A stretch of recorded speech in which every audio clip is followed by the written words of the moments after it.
Hey guys, welcome back to Flickers of Fear and Happy Halloween. Now, what I had originally planned to do for my Halloween video was to do kind of a brief history of horror movies, and I actually did start working on that. But as Halloween approached, I realized obviously it's a way bigger undertaking than I imagined that it would be. So I didn't get it finished in time, and I want it to be good, so I don't want to rush it. So I'm still going to do it, but I couldn't get it up in time for Halloween, so I apologize for that. But I will be putting that up in probably like maybe a few weeks in the future, like after this video goes up.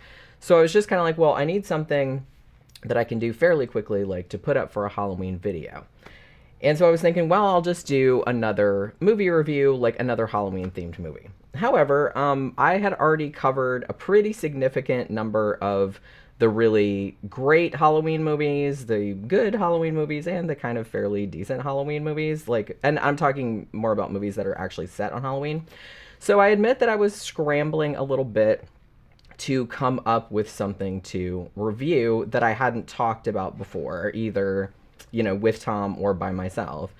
So I kind of toddled over to Shudder and looked in their little Halloween horror section, which I think has like 26 movies in it.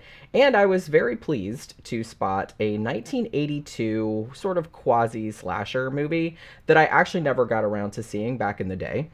It also had a cast including the great Peter Jason, looking kind of young in this one, and had a bunch of extended cameos, really what amounted to extended cameos, by John Carradine, who's in pretty much every movie ever made. Carrie Snodgress, who was in Easy Rider, she was in The Fury, she was in a bunch of other stuff. The great Steve Railsback, who was in Helter Skelter, and of course Life Force, the Tobe Hooper movie. Also has Paul Bartel from Eating Raoul, Catherine Coulson, the log lady from Twin Peaks, and John Blythe Danner from the Kung Fu series. So like I said, this has kind of a lot of big names in it, you know what I mean? And I'm actually amazed that I had never got around to watching it. So the director of this movie is Gary Graver. He actually worked as a cinematographer for no less than Orson Welles, for Christ's sake, but also worked for kind of schlock icons Al Adamson and Fred Olen Ray. Gary Graver, later on, mostly known for making porn. I believe he made roughly 150 pornographic films, so there's that. Now, he funded this movie, Trick or Treats, from 1982, with about 50 grand out of his own pocket. Now, this movie is not to be confused with the 1986 movie called Trick or Treat that had Gene Simmons and Ozzy Osbourne in it, which probably, I don't think I've reviewed that one. Maybe I should do that one of these days. Or, of course, the awesome 2015 anthology movie, which is called Trick or Treat, with just an R in the middle, with Sam in it, you know what I mean? So, this movie, it's very apparent when you watch it that Gary Graver was trying to make something like akin to the real popular slasher movies of the period. Like, obviously, this was 1982, so slashers were all the rage. So this one has elements of Halloween, obviously, and When a Stranger Calls in particular. But I have to say that even though Trick or Treats is, a pretty decent watch, it's diverting enough, I guess. I mean, it doesn't come anywhere close to approaching the heights of either of those movies. And I think to its detriment, I think it kind of tried to add in a little bit of a dark comedy element that doesn't really work all that well. So at the beginning of the movie, you have this character named Joan O'Keefe, and she's having breakfast on the patio with her supposedly high-powered executive of a husband, whose name is Malcolm. That's Peter Jason, by the way. Now, he's just so engrossed in his Wall Street Journal that he's barely acknowledging her existence. He's got a suit on and everything like that.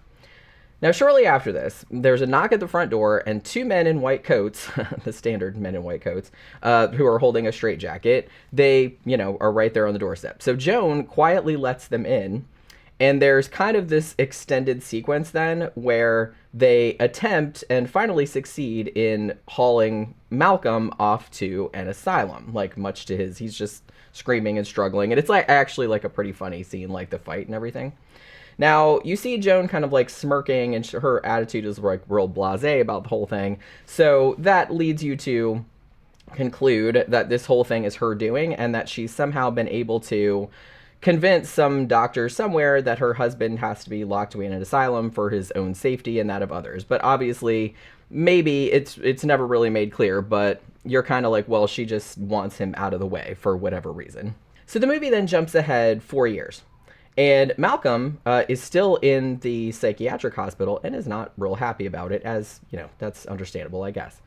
Now, Joan, meanwhile, has remarried a dude named Richard. That's John Carradine's character. And they still live in the same house that Joan and Malcolm lived in. And they're also looking after / raising Joan and Malcolm's really obnoxious preteen son, Christopher, who's actually played by the real son of the director, Gary Graver, whose name is also Chris or Christopher. So Joan and Richard have gotten invited to some fancy out-of-town Halloween party that necessitates, like, flying somewhere. I don't know exactly where they're going. Maybe Vegas? Did they say it was Vegas? Now I can't even remember. So because they're going out of town, they hire a woman to babysit their brat for the night. Now, the babysitter happens to be this aspiring actress named Linda. Now, Linda is played by Jackelyn Giroux, is I think how you pronounce her last name. She was actually married to Steve Railsback at the time. So she gets called in, like in real life, obviously. So she gets called into the job at the last minute. So this makes her have to bail on her boyfriend, Brett, who's played by Steve Railsback. He was doing like his opening night performance of Othello. And so he gets really pissed off, like, because like, you were supposed to be here, like, front row seat. It's my opening night. It's my big debut, blah, blah, blah. She's like, look, bro, it's like, I have to work or the agency's going to fire me. So, there's that whole thing. So they have this whole argument about that. Now, on that, like, to that end, I'm not really sure why the movie had this whole kind of I don't know if I'd call it a subplot, but it's definitely, they return to it over and over again, about Linda and Brett, like, kind of over the course of the night, like, calling each other and talking about, oh, hey, how's that Othello performance going? And he's like, yeah, how's it going with you? And blah, blah, blah. Because it ends up not really factoring into the plot at all, other than providing a couple of, like, misdirects, like, about phone calls, because this has, like, a little bit of a prank caller element to it as well, much like When a Stranger Calls, like I said. But, whatever. So this was kind of a thing, and I'll get more into this in a little bit, but there's a lot of stuff in this movie that doesn't really factor into the main plot and probably didn't need to be in there. It just seemed a little superfluous, and this is one of those things, like the phone calls that they keep exchanging about his performance, you know what I mean? Because he never shows up or does anything that has anything to do with the plot, or, you know what I mean? I'm just saying. So Linda gets to the house to babysit, immediately gets groped by John Carradine, Richard's, the guy playing Richard, and then gets left alone with this child from hell. Now, Christopher, the kid, he's really into magic tricks and pranks. And I will say, I think I'm estimating a good 60 to 70% of this movie's runtime consists of the kid playing just seemingly endless numbers of pranks on this hapless babysitter woman. And it kind of includes, like, just harmless shit, like, a fake glass of spilled milk on the floor, or jumping out at her from behind the couch, like, with an old man mask on. But then he does, like, more extreme gags, too, like pretending to have his finger cut off and, like, faking being dead, like, drowned in the pool and shit like that. Now, Linda, I will say, seems to fall for his tricks, like, way longer than maybe a normal person would, but eventually she gets wise and kind of stops responding to him. And at one point she even tells him that old boy who cried wolf story, like, in quite lengthy detail, and I was just kind of like, yeah, I'm pretty sure everybody knows this story. Can we, like, speed it up a little bit? So while all of that chicanery is going on, Malcolm, who's in the asylum, he's plotting to bust out of the asylum on Halloween night to get revenge on the wife that put him away. Now, to this end, he recruits a fellow inmate to snore really loud to, I guess, distract the staff. But then when he puts his plan into action, it turns out that the whole snoring thing that he asked the guy to do is completely pointless, because all that happens is, like, the nurse bends over Malcolm's bed and Malcolm basically just strong arms her down onto the mattress and steals her clothes, as well as the wig she happens to be wearing, quite conveniently. And after that, there's kind of a long series of gags involving Peter Jason, as Malcolm, wearing, a woman's wig and a woman's nurse's uniform and heading towards his old family home. But eventually he comes across a couple of bums, one of which is Paul Bartel, and kind of threatens to knife them unless they give him their clothes, you know what I mean? Now, he also stops to call his old house, like, several times from a payphone, like, to threaten them or whatever, and the babysitter Linda starts to think some maniac is making prank calls and is going to show up at the house to kill her, which, is pretty accurate as far as that goes, because that's essentially what's going to happen. So Malcolm gets to the house and breaks in, and because we need some extra, like, cannon fodder for this supposed slasher movie, which really has a pretty low body count, overall, Linda has this friend named Andrea. Now, Andrea is played by Gillian Kessner, who was actually Gary Graver's wife in real life. Might still be, actually, now that I'm thinking about it. And she was actually, her most famous acting role was playing Fonzie's girlfriend, like on one, I think a single episode of Happy Days, like in 1977. So this character, Andrea, she's a film editor. And she agrees to drop by the house where Linda's babysitting so she can drop off some footage that she edited that Linda needs for an acting audition. You know what I mean? So Andrea gets to the house, and Malcolm mistakes Andrea for his ex-wife Joan, even though the two women look absolutely nothing alike. And then he stabs the shit out of her and kills her while Linda is outside looking for Christopher after one of his pranks or something like that. He's like out running around in the yard or whatever. So then the last 15, 20 minutes of the movie is kind of just your standard cat and mouse chase through the house with Malcolm, who is apparently delusional, threatening to kill Linda because he thinks that she's his ex-wife Joan, and Linda kind of continually escaping and hiding from him, right? So at last, after, several minutes of this, both her and the kid lock themselves in the kid's room, Christopher's room. But Malcolm busts in through another door. Like, he did used to live in this house, so he knows the room had another door to it. And then after that, Linda is somehow able to get Malcolm into the kid's, like, fake guillotine toy, which was kind of established in, like, a prank earlier on in the movie. And then it turns out that Linda, at some point earlier and off screen, altered it to make it work like a real one. Right? Now, it doesn't cut off Peter Jason's head completely. He just kind of groans and coughs up some blood and calls it a day. So evidently the killer has been defeated, but no, not so fast. This is an 80s slasher movie, kind of, which means that there has to be one final little twist, one little gotcha at the very end. So in this case, Linda and Christopher go downstairs so Linda can call the police. But then Christopher, the kid, sneaks up behind her with this huge and apparently real butcher knife, although they kind of leave it ambiguous. Maybe it's fake. I don't know.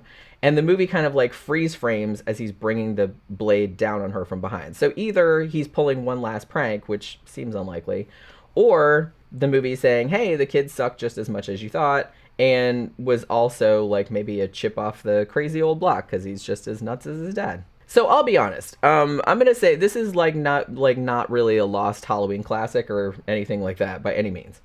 It's very noticeably low budget. A lot of the acting is pretty cringe. There's very little gore, and I don't think there was any nudity in it to speak of. And I will say that despite its kind of slasher style format and setup, the kill count really not all that high. The kills themselves not very bloody or exciting. There's also not much suspense and really not many scares. I mean, we know from the beginning, like, who the killer is and what his motivations are. So there isn't really any mystery in that regard. As I mentioned earlier, there's also kind of way too much time spent on aspects of the story that don't really matter, like the really tiresome number of practical jokes that Christopher plays on the babysitter, the whole phone calls about Othello thing. And there's also a couple scenes where Andrea, the film editor, and another woman who are editing a horror film, and they show scenes from that horror film, which is horribly cheesy, like in this movie, and I'm not really sure why that was in there. And they're just kind of like talking about how much horror movies freak them out and all this other kind of stuff. So that really didn't need to be in there. There are also kind of some attempts at humor that don't really quite land. Although I admit that I did like chuckle at a couple of lines here and there. So there are some kind of like funny lines in there, but it's not a comedy by any means, but you can tell they were trying to put humor in it, and a lot of it doesn't really work. At least it didn't work for me. I mean, that said though, this is really no worse than some other 80s cheapies I've seen, and is considerably better than some of those. I mean, simply by virtue of all the cool cameos. And I will say that Peter Jason's performance is like really fun. He's like really unhinged, and he's like really good at it. He looks unsettlingly like Meatloaf in this movie. I'm not sure what it was. It was kind of freaking me out a little bit. Also gotta say I enjoyed the little brief shot of the soundtrack albums. This was also a cameo appearance. Soundtrack albums from Maniac and The Howling, which were in Christopher's record collection, so I thought that was kind of neat.